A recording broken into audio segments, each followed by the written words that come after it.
by nearing the very end, I mean like this year and next year. The global population structure of greater numbers and greater consumption had turned inside out 30, 40 years ago, and now we're reaching the point where we just run out of consumers and we run out of investors. So we know everything from the capital structure to investment build outs to the sort of infrastructure and industrial plant we need is going to change just because of that.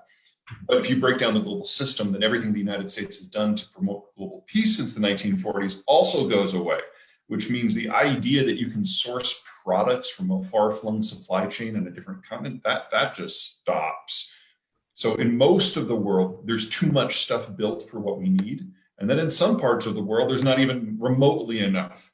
And so we have this reindustrialization, deindustrialization trend going on at the same time. And what that means is different for everybody. When you impose peace on the entire planet, geographies that normally couldn't develop and couldn't play suddenly can. And honestly, that's the China story. We changed their strategic environment. We allowed them to unify. We ended the European wars of predation. And so China became the China that we know. Single political entity, single economic space, low labor costs, everything kind of magically came together to make China the industrial behemoth. And because we had formed globalization as a strategic gambit to fight the Cold War, we not only did not interfere, but we stood back as our own industrial plant, relocated to places where economically it now made more sense. The rules of the game had changed, and so the rules of the industry changed. Well, it's now changing back. And if you break down the security of the Chinese system, the manufacturers that the world imports have to be made somewhere else if it's going to happen at all. And so here in the United States, we've got the advantage of the NAFTA system. So not only do we have the most advanced worker base in the world and some of the best infrastructure and capital structure in the world, and we're the ones who develop the technology, we're also the big consumer. So we're getting into a system now of shorter, simpler supply chains that are closer to the end consumer. And we have all the inputs we need to make that happen. The one piece of weakness for the United States is that a lot of these products require different skill sets and different labor quality for different components. Enter Mexico. Because everything that we're good at, they're not, and vice versa. So we can have an integrated system across the southern border with our neighbors that has a lower cost of operation than the East Asian system. Now, it's not free, it doesn't happen overnight. You have to build the industrial plant first. But we and the Mexicans are pretty good at that. And we are already going through one of the greatest, well, actually the greatest industrialization process in this country's history. It started before COVID. It accelerated under COVID. It accelerated with the trade wars. And now with new policies out of the Biden administration, it's even picking up more steam. So in general, are we prepared for that? No, of course not. No, Americans are horrible at planning. I don't need to suggest that this is a straight line from A to B. We're already seeing the greatest inflation in this country since at least the 80s. That will increase this year, in addition, of course, to what the Fed is doing in the $2 trillion stimulus program out of the federal government. And if Biden gets his way with his $3 trillion infrastructure plan, that will only add more fuel to the fire. We're going to have undoubtedly inflation in the latter half of this year that is stronger than anything we've had since the 70s. And if we have a diplomatic falling out with the Chinese, it'll be stronger than the 70s. Now, this isn't forever. This is just while we build out the housing stock and the industrial plant. That you only have to do once. So if you fast forward a year and a half, 2 years, I think this will be behind us. But the road from here to there, not a straight line. There's an event happening next February that could lead to some issues. Not just, I guess most Western countries are thinking about a boycott of the Olympics that China's going to be hosting in February. What kind of, as the dominoes fall, what happens if that happens? Well, relations with the Chinese tanked under Obama, and then they got worse under Trump, and now they're downright pathologically hostile. They're not going to improve in the next decade. So anyone who is dependent on the Chinese system for their supply chains, you've known for a while you need to get out. And for people who have delayed and delayed and delayed, thinking things are going to get better, that was honestly just wishful thinking. And now you're going to pay the price for that. But with the Olympics, if there is a boycott, every American company that sponsored the Olympics then has to pull out so that they're not sponsoring the genocide games.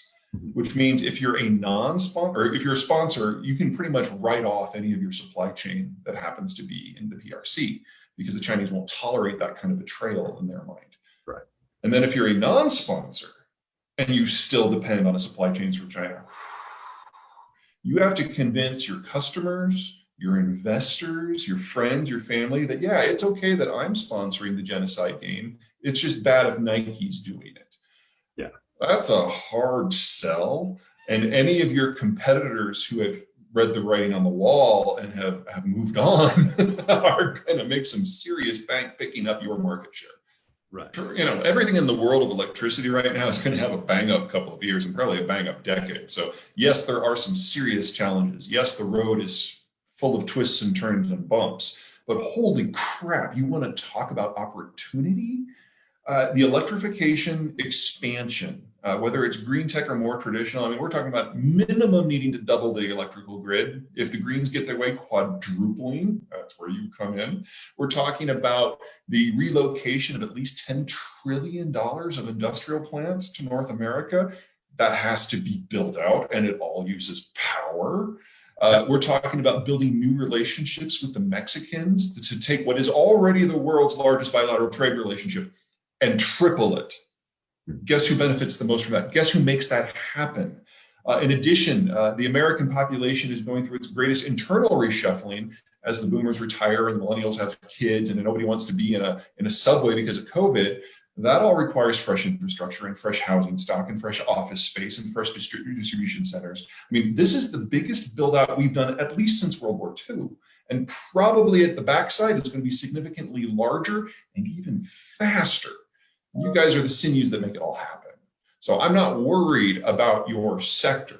I'm just concerned about tightness in the market as we lose some of our old manufacturing inputs and have yet to build some of the new ones. That's where the tightness comes. That's the next 18 to 24 months. And that's what I was going to ask. Are we going a little bit too fast? Of course we're going too fast, but Americans don't plan.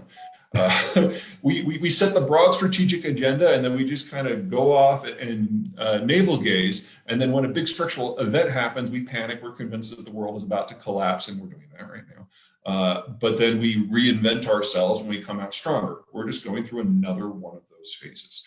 Luckily, it's not one where we actually face like a threat to the homeland. It's economic instead of strategic. One of the many aspects of globalization is in allowing manufacturing and industry to expand to countries that normally couldn't have sustained it themselves. We built up a really differentiated labor force globally, with a lot of countries, especially in East Asia, doing some of the lower value add in the assembly, where here in the United States, we moved to the higher value add and design. Nothing wrong with that. But what it does mean is for the last 70 years, we have preferenced in this country white collar education over blue collar education. And so, yeah, we can design fractal imaging systems, but we have a real hard time, like, nailing some lumber together. You play that forward for 2 generations and the labor force completely evolves. But now we're facing a sharp sectoral shift where this differentiated system across the world is kind of collapsing into a series of segregated national or regional systems. And so the labor force has to adjust. And there is no way you can get a federal or a state program to suddenly shift gears and train 20, 30, 40 million people in 2 years in a completely different skill set. That's just not going to happen. I'd like to think that'll happen over the next decade, but I'm honestly have some doubts even about that. That means that you guys have to grow your own. Apprenticeship programs, machine shops, technical schools, that is what you have to double, triple, and quadruple down on until we get past this hump. And until we do that, we're not just looking at price inflation in things like lumber and drywall. We're looking at it in every skill set among everyone who builds or maintains everything.